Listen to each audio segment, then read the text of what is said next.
The Kuwait National Development Plan sets the nation's long-term development priorities. It's organized around 7 pillars or areas of focus for investment and improvement. Healthcare. Improve service quality in the public healthcare system and develop national capabilities at a reasonable cost.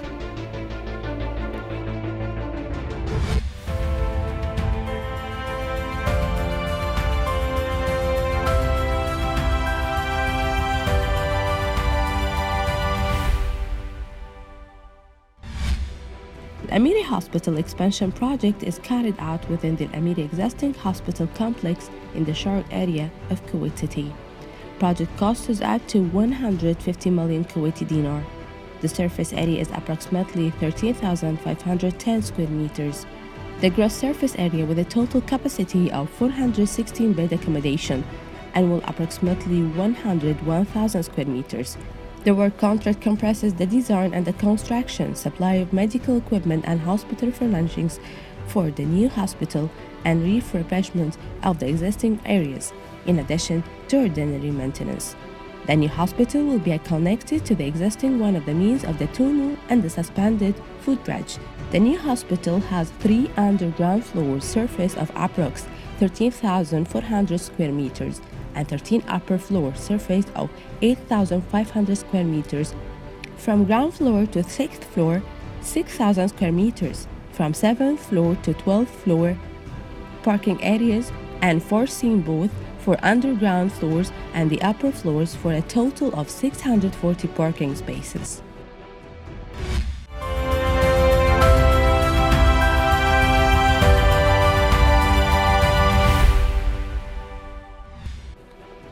The annual plan is scheduled to continue 164 projects that will contribute more than 50 billion in revenue. Now we will take in a social media tour regarding ALAmiri New Hospital. From New Kuwait government account, His Highness Prime Minister inaugurates the new expansion of ALAmiri Hospital. And from Amina Bashehri account, opening of the new ALAmiri Hospital and further achievements. And from Sada account, the new expansion of ALAmiri Hospital is very beautiful and elegant.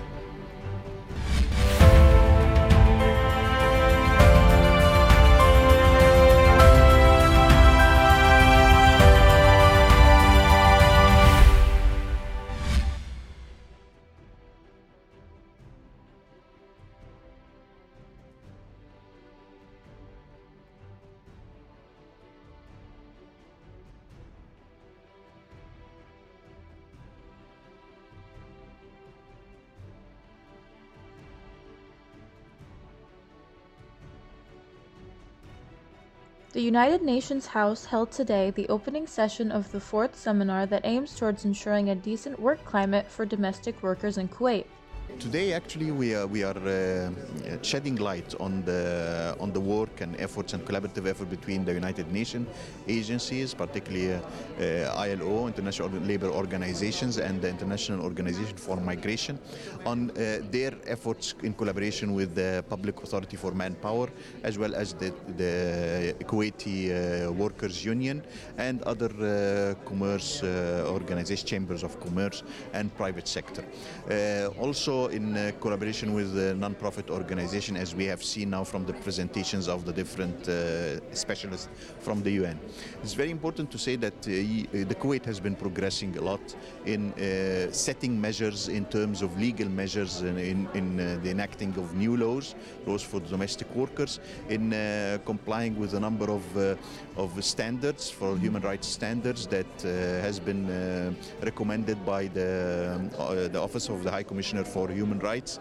The awareness and the collaboration in the awareness raising among the law enforcement people in Ministry of Interior and the legislation district attorneys, all the efforts that the government is exercising in collaboration with the United Nations agencies and under the coordination leadership from the government side of the Secretariat of the Supreme Council of Planning and Development.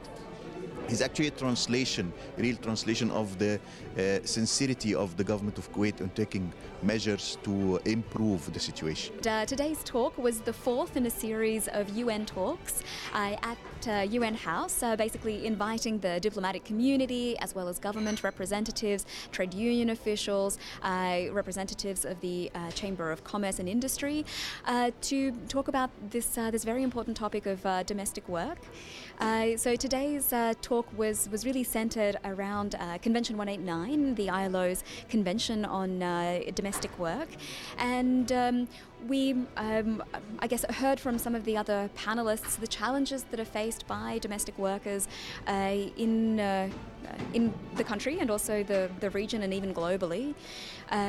There are perhaps around 650,000 domestic workers in Kuwait, and while many of them have a very positive experience in Kuwait, there are also some reports of domestic workers working an excessive number of working hours, having their passports confiscated, issues of unsafe working conditions or inappropriate living environments, and also not having freedom to go out during the weekly day off. The UN House continuously cooperates with government institutions to ensure diversified developments.